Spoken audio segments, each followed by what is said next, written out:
Hello everyone, and welcome back to another very exciting chess game by Paul Morphy. So in this chess game, his opponent was his childhood friend Charles Morphy with the black pieces, and this was a Rook Odds chess game by Morphy from 1858 New Orleans. So you have to see this very exciting chess game, but that's a very big disadvantage for Morphy, even for Morphy against Maurian, because a rook is a rook, of course. That's a very important heavy piece. So Morphy starts the game as always with e4, e5, f4, king's gambit, or the king's gambit setup, because technically this is not the king's gambit as there is no rook on a1, so accepting, and then bishop to c4. Knight to f3 is more precise, because after bishop to c4, check, knight to f3 would defend against that check, so losing the casting rights, and then b5, sacrificing a pawn. So maybe Maurian wants to fianchetto his bishop, developing the bishop with a tempo. So Morphy played bishop to d5, developing the knight and blocking the bishop, knight to f3, defending the queen, and then d4, knight to f6, bishop to b3, bishop to a6, and Charles Maurian is aiming the king with the bishop, so planning to push the pawn and check the king. This doesn't look like a very attractive position for white. And Morphy played queen to e2, not just discouraging Maurian for pushing the pawn and also defending the e-pawn. So if something like knight to c3, developing the knight, then we have b4. And that's check, also attacking the knight, so the knight has to go back, and then knight takes on e4, and black is doing very well, and knight to g3 is going to be nasty, because the pawn is pinned, forking the king and the rook, and the knight is also pinned, as you can see. So this is why maybe Morphy played queen to e2, so we know that Morphy liked to develop his pieces very rapidly, but in this position he had to play this prophylactic move. And then here comes an incredible move by Charles Maurian, actually. A very nice tactical shot.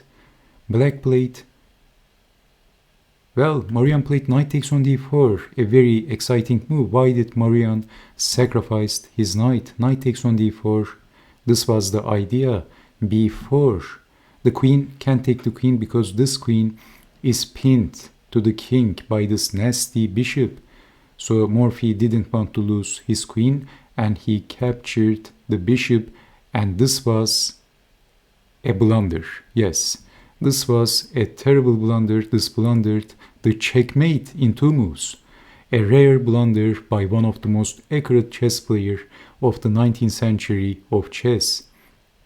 So Maurian played queen to d1. Nice deflection tactics. Now the black queen has access on d1 after removing the queen with sacrificing his knight and then sacrificing his bishop.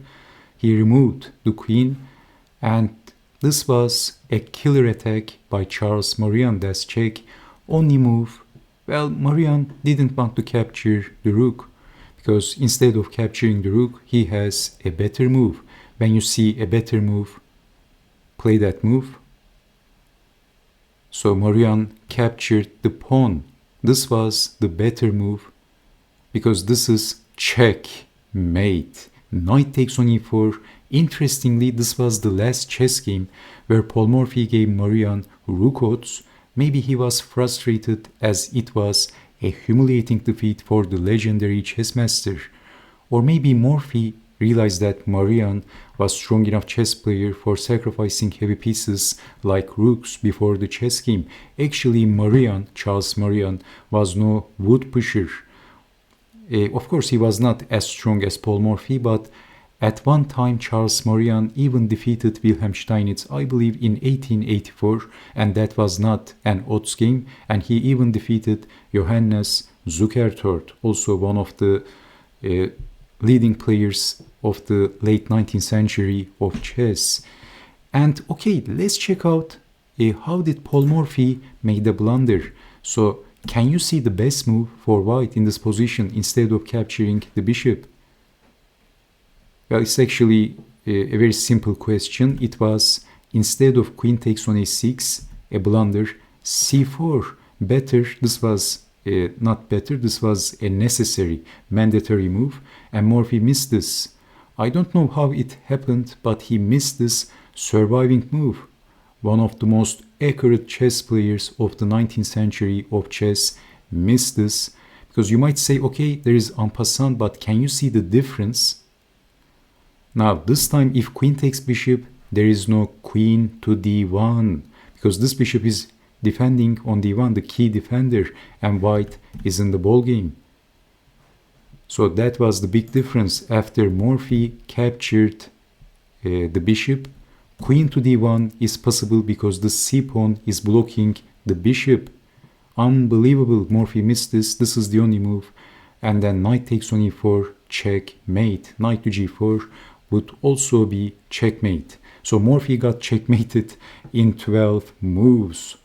100% Charles Maurian was no wood pusher, and he could see some nice tactics if given the chance. So I hope you have enjoyed watching this chess game, and I hope to see you next time. What do you think about this chess game?